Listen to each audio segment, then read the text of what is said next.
Okay, so just when you think you've kind of got a handle on AI, another massive wave hits. It feels like it's changing everything. It really does. We're talking fundamental shifts, how the internet actually works, how these big companies like OpenAI are trying to square, well, profit with purpose. That's a huge one. And I mean, how billions of us, literally billions, are now using AI every single day. It's not just fast change anymore, is it? No, it's way beyond that. What's fascinating here is we're not just seeing tech get better. We're seeing like a whole redefinition of value, of who gets access, even what intelligence means. Right. So our mission today is to really dive into how AI is eating the web, this high-stakes game in the AI industry, and this rise of what people are calling mass intelligence. And we've got some great stuff to draw on. We've pulled insights from a really interesting piece by Renjit Philip, When AI Devours the Web, Mass Intelligence Rises. Plus, we're looking at Time Magazine's list of influential AI folks and Ethan Mollick's ideas on mass intelligence. Yeah, some really good material there. Should be some real aha moments for you listening. Yeah. Okay, let's kick things off. There's this huge challenge facing anyone who creates content online right now. Matthew Prince, he's the CEO of Cloudflare, the company that basically protects what, like 20% of the internet? Yeah, massive footprint. Initially, he sort of rolled his eyes when media companies complained about AI just scraping their content, said he'd heard it all before. Right, like the early days of search engines or something. But then the actual data landed, and apparently it hit him like a brick. A brick. Well, yeah. He checked a decade's worth of web data, and he saw that these AI summaries and chatbots, they're cutting traffic to news sites by up to 10 times. 10 times. Wow, that's not just annoying, that's existential. Exactly. It puts the whole economic model for online content, journalism, writing, puts it all in jeopardy. And for Prince, it's not just charts on a screen, right? He actually co-runs a local paper in Utah with his wife. Yeah, Park City. So he sees it, at ground level. Yeah. Where journalism still really matters to a community. So faced with that, what did Cloudflare do? I mean, they're this huge infrastructure player. They made a big move, a really bold one, actually. In July, they just started blocking AI crawler bots by default. By default, okay. Yeah. So it shields content from these bots that just scrape without asking, gives creators some breathing room, some protection. And how did the AI companies take that, the ones doing the scraping? Well, this is where it gets interesting. Surprisingly, even some of the ones using Cloudflare supported the change. Really? Why? Prince put it pretty bluntly. He said, basically, they don't want to be the ones paying for content or development while their competitors just get a free pass, scraping it all up. Ah, okay. The free rider problem. Exactly. And Cloudflare saw an opening there, a chance to be a, quote, market maker, a place where platforms could maybe set fees for these crawlers, sort of drafting a new deal for the internet, trying to make it fairer for creators. A new deal for the internet. That's ambitious. He actually laid out some possible futures in Business Insider, didn't he? He did. 3 scenarios. First, kind of bleak, content collapse. Original writing just disappears. Second, oligarchic control. A few massive companies own everything everyone reads. Also not great. And the third, maybe the more hopeful one, a cooperative model, where AI firms actually pay creators for good content, a bit like Spotify, eventually started paying musicians. Right, finding a sustainable model. And Cloudflare calls this Act 4. Yeah, internally. Following their previous acts, like focusing on security, then networking, then developer tools, this is their next big strategic shift. So zooming out, why does this matter so much to us, to the listener? Well, I think it's bigger than just Cloudflare, right? It's fundamentally about how value flows online. It opens the door for new ways to actually pay creators, sustain innovation. It could be a roadmap for startups, too, to build things that are creator-friendly from the start. So Prince is actively trying to shape a future where creators can actually survive, maybe even thrive, alongside AI. Pretty much. Where AI learns, but it pays its dues, so to speak. Yeah. You can see why Time put him on their list of 100 influential people in AI this year. He's really thinking ahead. Okay, so that's the content side, the web itself. What about the giants actually building the AI? Let's pivot to OpenAI. They're always in the news. Constantly. And they have a new CEO of applications, Fidji Simo. She joined back in May, leading product engineering business, quite a big role, and she also made that Time 100 list for AI in 2025. Yeah, she did. And the context for her arrival is pretty intense. OpenAI is growing like crazy, obviously. But last year, They were reporting a massive loss, like $5 billion. $5 billion. Wow, okay. So Simo's job, number one, is build a clear path to revenue, make it sustainable. But here's the kicker. She has to do it while sticking to OpenAI's very unique mission. Right, that nonprofit public good aspect. That's the tricky part. It's a huge balancing act. Does she have the chops for that? I mean, her background. Well, she's got a history of turnarounds. At Instacart, she took over after that post-pandemic demand slump, right?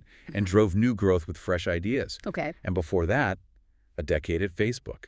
She was key in building their ad business, turning things like the news feed and video into massive moneymakers. She knows how to operate, how to monetize. But Facebook's model is very different from OpenAI's supposed mission, isn't it? Absolutely. And that's the core tension. OpenAI isn't just another tech company. It has that nonprofit structure, a board which Simo used to be on, actually designed to make sure the AI serves humanity. So how do you make billions while also saving the world, essentially? That's the billion-dollar question, isn't it? How do you generate serious revenue but protect that vital mission? It's a unique tightrope walk. So what's her playbook? How is she planning to do it differently than, say, Facebook? Well, she's been quite clear, actually. She says OpenAI won't chase engagement metrics like social media does. Not trying to keep you scrolling endlessly. Okay, so not optimizing for eyeballs and clicks. Right. Instead, the focus is on optimizing for usefulness, building tools that actually help people, get things done, achieve more. So for you listening, the idea is that AI becomes less about distraction and more about genuine utility. A different kind of value proposition. Exactly. So the big picture here, the real test for Simo, it's simple to say but incredibly hard to pull off. Prove that AI can be profitable and serve society without compromising that core mission. And if she pulls it off? Well, if she succeeds, it's not just OpenAI's future she changes. She could set a whole new model for how mission-driven tech companies operate and grow responsibly. It's a really big deal. Okay, so we've talked web infrastructure, we've talked the big AI labs. What about the impact on, us? On people. Get this stat. Over 1 billion people now use AI chatbots regularly. 1 billion? That's staggering. Right. ChatGPT alone, over 700 million weekly users. Then you add Gemini and others, hundreds of millions more. The scale is just unprecedented. It really is. And what's fascinating is this marks a huge shift. AI is becoming like Google search, just completely accessible. It's ushering in what Ethan Mollick calls the era of mass intelligence. Mass intelligence. Okay, break that down. Well, until pretty recently, right, if you were a free user, you mostly got the older, dumber AI models, the really smart ones, the reasoner models. They were behind expensive paywalls, often complex to use. Yeah, I remember that. Felt like 2 tiers. Exactly. But that's changing fast. Yeah. GPT-5 seems to be a game changer here. How so? It's apparently not just one model. It's more like a smart router. It figures out how complex your request is and then chooses the right underlying engine, maybe a fast, lightweight one for simple stuff, or the big GPT-5 thinking engines for complex reasoning. Ah, so it scales the power to the task. Precisely, which means even casual users get access to really powerful AI when they need it without the friction. It's democratizing access in a big way. Okay, but what about the cost? We always hear AI is super expensive to run, uses tons of energy. That's another area where things have shifted dramatically. The efficiency gains are kind of mind-blowing. GPT-5 Nano, for instance. It costs just 14 cents per million tokens. Tokens being? Little units of text or code AI processes. Compare that 14 cents to maybe $50 for the older GPT-4. It's a massive drop. Wow. And energy.